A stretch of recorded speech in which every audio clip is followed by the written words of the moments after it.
Toby, start with you guys. You're already playing with Tucker, and then Amani goes out. So just trying to get into the flow when you have those kind of injuries, did it take you a little while, you think? What'd you think?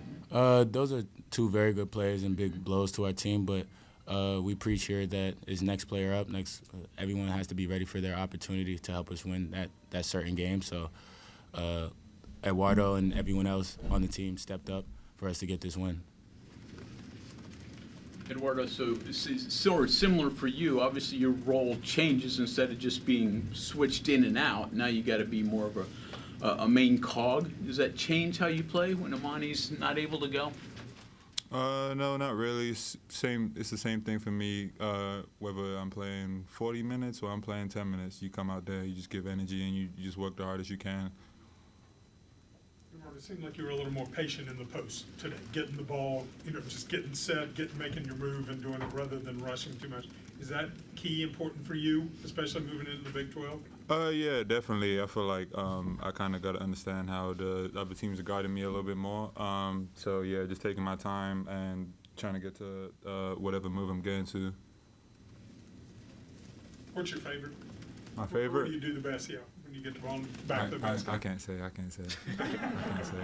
Because they're going to stop playing it, so I'm not going to tell you. I'll tell you off camera. So, question for both of you then.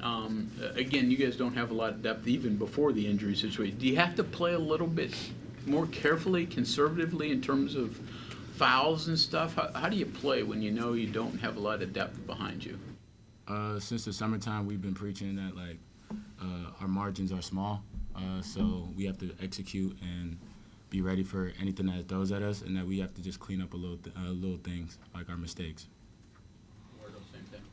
Can you say that one more time? So do you have to play a little more carefully, especially now that when Amani's out, you can't afford to get in foul trouble. So how do you do that? Yeah, you just got to try and stay as disciplined as you can and try and avoid those fouls. And, yeah, just play discipline, and you can't really think about it too much, but just play your game and just try and stay as disciplined as you can. Eduardo, you said you try to approach it the same, whether it's 10 minutes or 40 minutes for you. Could you go for 40 minutes? Would you want that kind of challenge? Or? If they need me to, I'd do it, whatever it is.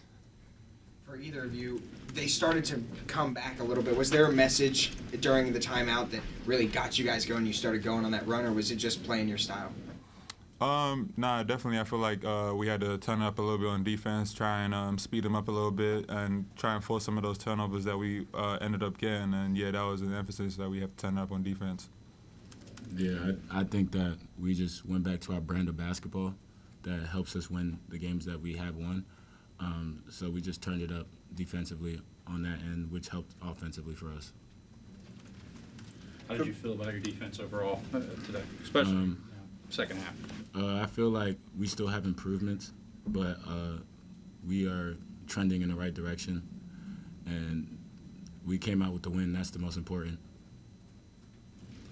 Toby, obviously I don't know what Amani's status is going to be, but, if it's one game or whatever, with Tucker's out, how much does the style of play, there is some changes, right? And I'm guessing it's going to be more defensive for you guys, stressing more so than offensive, or maybe I'm wrong there, I don't know. We still have a talented group. Those are two big blows to us, but whatever our coaches feel that what we need to lean on a little bit more is what we're going to do, because they know best, and we're just here to execute. Is it fair to say that you guys have accomplished in the non-conference schedule all that you wanted to accomplish, and now are ready, with 10 days to go or whatever it is, to get into Big 12 play? There's definitely games that you look back at and you're like, man, we should have won that game. You look back at that Louisville game, you think you should be supposed to win that. But overall, I think we've shown what kind of team we are, how we play, the effort we play with, and going forward, I feel like teams are going to have to come see us. Along those lines, where's maybe the biggest area to improve upon before the start of Big 12 play? I would say rebounding defensively. I just feel like our area best is just being consistent with how we play, defensively and offensively, not getting away from what our principles are, what helped us win those games. Just understanding that our margins are small, so we have to keep being the team that showed you guys that we can win. Anybody else? One more. Good time for an extended break. This will be the longest break you've had in quite a while. Bodies need it, mentally need it. Toby, start with you.